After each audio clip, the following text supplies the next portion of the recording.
स्वागत है आप सभी का हमारे चैनल पर। और आज हम लोग मौजूद हैं बाबा उमानाथ की धरती सरस्वती विद्या मंदिर गुलाब बाग बाढ़ के प्रांगण में, और हमारे साथ उपस्थित हैं श्रीमान ख्याली राम जी। नमस्कार। आप विद्या भारती अखिल भारतीय शिक्षण संस्थान के क्षेत्रीय संगठन मंत्री हैं। तो श्रीमान, आज की जो बैठक हुई है उसकी मुख्य भूमिका क्या थी, वह किस बिंदु पर बैठक संपन्न हुई? आज यहाँ पर सभी कार्यकर्ताओं को बुलाया गया था। संघ की शताब्दी वर्ष है और शताब्दी वर्ष में प्रत्येक कार्यकर्ता की सक्रियता बढ़े और पंच परिवर्तन को लेकर के समाज में जाकर के जो संघ ने वर्षानुवर्ष से जो बातें तय की हैं समाज के बीच में वो पहुँचें नीचे तक, जिनको हम पंच परिवर्तन के नाम से जानते हैं। ऐसे सब विषयों को लेकर के चर्चा वार्ता की है। तो यह जो संघ का, ऐसे तो मुझे भी जानकारी है कि विजयादशमी के दिन जो पथ संचलन हुआ वह 1925 में स्थापित हुआ था, और शताब्दी वर्ष में जो पंच परिवर्तन है, क्या आप उस पर थोड़ा सा प्रकाश डाल सकते हैं? संघ ने जो शताब्दी वर्ष में पंच परिवर्तन की बात कही है उसमें पहला है सामाजिक सद्भाव, माने सामाजिक समरसता। कोई नीचा नहीं, कोई ऊंचा नहीं, कोई बड़ा नहीं, कोई छोटा नहीं, कोई माने जाति बरादरी के नाते से कोई दक्षिण का नहीं, कोई उत्तर का नहीं, कोई पूर्व का पश्चिम का, सब एक हैं। इसके लिए हमने सामाजिक सद्भाव नाम दिया है, सामाजिक समरसता। दूसरा विषय है कुटुंब प्रबोधन, कुटुंब व्यवस्था वो कैसी हो, जिसकी हमने चर्चा की है। वसुधैव कुटुम्बकम, हमने पूरे भारत को, क्या विश्व को एक परिवार के नाते से समझा है। वैसी हमारी योजनाएं, हम चर्चा भी करते हैं, बातें भी करते हैं।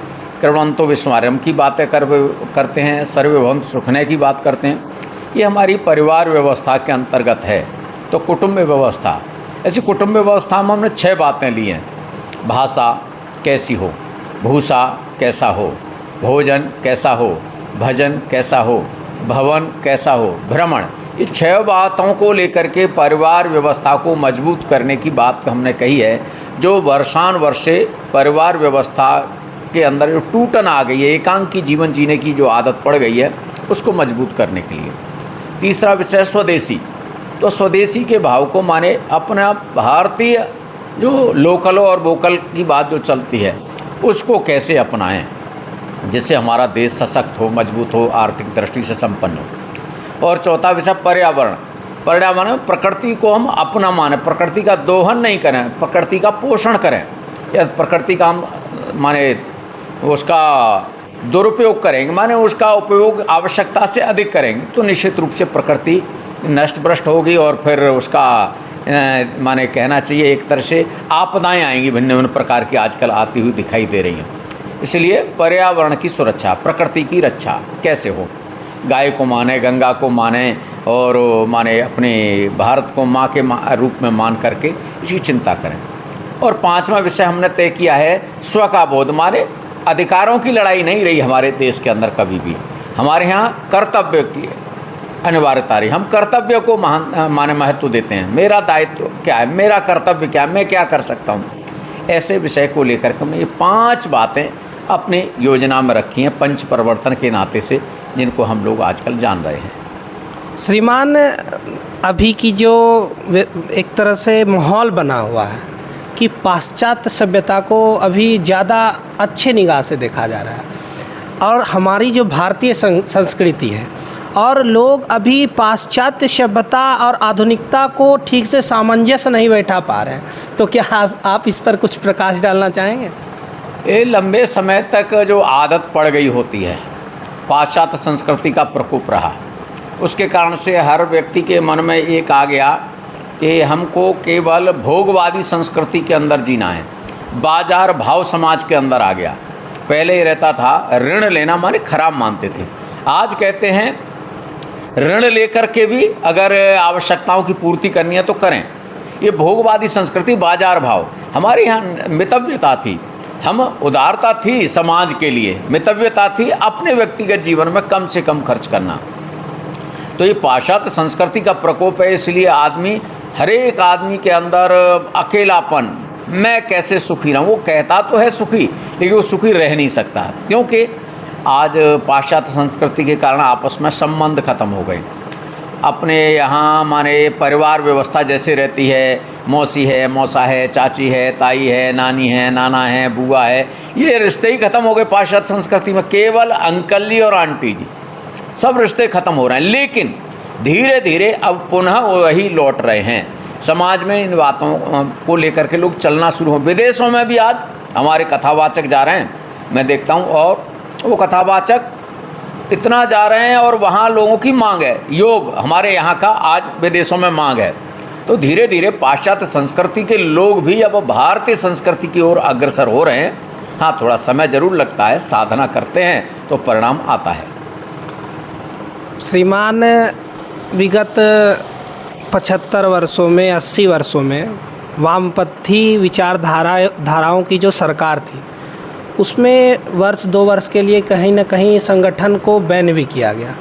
लेकिन वही संघ, जब भारत एक डमाडोल स्थिति में रहा, वही संघ अग्रणी भूमिका में निभाया। तो संघ का महत्व भारतीय संस्कृति को आगे बढ़ाने और भारतीयता को आगे बढ़ाने और एक समाज को संगठित करने में क्या महत्वपूर्ण इसकी भूमिका है? क्या है, संघ व्यक्तिवादी नहीं, संघ सामाजिक संस्था है। संघ के ऊपर प्रतिबंध लगा, गांधी जी की हत्या का आरोप लगाया गया। संघ पर इमरजेंसी लागू की गई तो इंदिरा गांधी ने पूरा संगठन के कार्यकर्ताओं का शोषण किया। लेकिन अपने लोग इस देश के लिए जीते हैं, समाज के लिए जीते हैं। इसके लिए अपनी जान को न्यौछावर करना पड़े तो वह भी कभी पीछे नहीं रहते। संघ का जन्म ही समाज के काम के लिए हुआ। और संघ के दूसरे सरसंघ चालक थे परम पूजनीय गुरु जी। उन्होंने वाक्य एक दिया, मैं नहीं तू ही, मैं अपनी चिंता नहीं दूसरे की चिंता करना। इसलिए संघ ने 4 प्रकार की श्रेणियों से संघ गुजरा। पहला उपहास, खूब मजाक बनाएंगे संघ वाले, चड्डी वाले, निक्कर वाले, क्या करेंगे, क्या ऐसे हिंदू राष्ट्र होगा क्या, खूब उपहास उड़ाया गया। उसके बाद में जब उपहास से भी हम लोग नहीं माने तो फिर विरोध, संघ बढ़ रहा है, इसका विरोध करना। गांधी जी की हत्या का आरोप लगा दिया कि नाथूराम गौडसे संघ का था। ऐसे कितने सारे आरोप लगाए, संघ के लोगों को जेल में डाला। उससे भी संघ बच गया, आगे बढ़ा। अब हाँ का संघ का काम है तो ठीक, संघ का काम वैसे अच्छा है तो लोग माने जरा शुभ चिंतक बनने लगे। अब समर्थन नहीं, संघ अच्छा है, हम तो पहले भी कहते थे संघ अच्छा है। अब इस काम को कहने वाले लोग खड़े हो गए, उपवास बनाया गया, विरोध किया गया। अब माने संरक्षण देना भी शुरू कर दिया, सहयोग करने वाले लोग खड़े हो गए। धीरे धीरे ये चारों प्रकार की स्थितियां रही हैं, संघ आगे बढ़ रहा है। और विद्या भारती विद्यार्थियों के व्यक्तित्व के निर्माण में कितनी अहम भूमिका निभाती है श्रीमान? अगर आप अपने मुख से इस बात को अगर बता दे तो बहुत बेहतर होगा। क्या है, संघ का जो काम है शिक्षा के क्षेत्र में विद्या भारती के माध्यम से, विद्या भारती ने प्रारंभ से ही हमने एक लक्ष्य रखा कि इस प्रकार की युवा शिक्षा प्रणाली का विकास करना है जिसके द्वारा ऐसी युवा पीढ़ी का निर्माण हो सके जो हिंदुत्वनिष्ठ राष्ट्रभक्ति से ओतप्रोत वो बालक तैयार हो। इसलिए वंदना में हमने कहा, जग सिर मोर बनाए भारत अम्ब विमल मत दे। तो वो बालक जिसको हम तैयार कर रहे हैं वो जग सिर मोर बनाने वाला, ये उसका संकल्प। और गिर कंदराओं झुग्गी झोंपड़ियों में निवास करने वाले, उनको अपना मानने वाला, ऐसा वर्ग हमने तैयार किया। और आज वो किसी न किसी स्तर पर पहुंच करके इस देश सेवा समाज सेवा को महत्व दे रहा है। आज हमारे पढ़े हुए छात्र इस राष्ट्र के निर्माण में अपनी अहम भूमिका निभा रहे हैं। आज हमारा पूर्व छात्र है, सेना का बड़ा अधिकारी वेद द्विवेदी करके। आज इसरो के अंदर वैज्ञानिक जो चंद्रयान की बात होती है तो वहाँ 12 विद्यार्थी हमारे पूर्व छात्र उसमें सहयोग करते हैं। तो कहना चाहिए समाज के अंदर या माने व्यक्ति के विकास में संघ का या विद्या भारती का बहुत बड़ा योगदान है, जो कई बार दिखाई नहीं देता लेकिन आज प्रकटीकरण हो रहा है। लोग इसको सहारा माने समझ रहे हैं और इसका समर्थन भी कर रहे हैं। और एक अंतिम प्रश्न है कि अभी सोशल मीडिया का दुरुपयोग जिस तरह से हो रहा है, आज हमारे पड़ोसी देश पाकिस्तान में अराजकता आई, बांग्लादेश में अराजकता आई, कहीं न कहीं 2-3 साल पहले म्यांमार में आई, हाल में नेपाल में आई। तो वह जो सोशल मीडिया का दुरुपयोग है, उससे जो यूथ है वो कहीं ना कहीं अपने मुख्य भूमिका से या मुद्दे से भटक रहे हैं। तो इस पर आप क्या राय देना चाहेंगे?